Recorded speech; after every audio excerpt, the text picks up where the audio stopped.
ভিডিওতে reach down হয়ে গেছে বলে কি ইউটিউবে ভিডিও বানানো ছেড়ে দেবো না।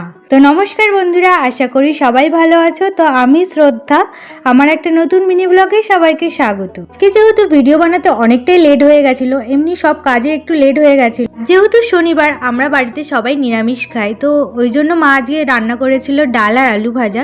ভাবছিলাম আমি কিছু একটা করি, শুধু শুধু ডাল আর আলু ভাজা খেতে ভালো লাগে না।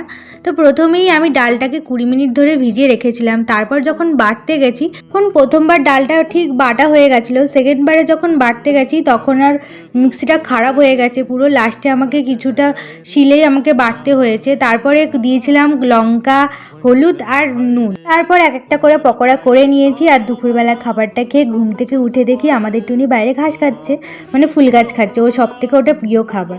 ভিডিওটা ভালো লাগলে অবশ্যই লাইক, কমেন্ট, শেয়ার, সাবস্ক্রাইব করবে। বিকেলবেলা আমাকে বলেছিলাম একটু চা করার কথা। তারপর খেয়েছিলাম একটু প্রসাদ। তো বাই, নেক্সট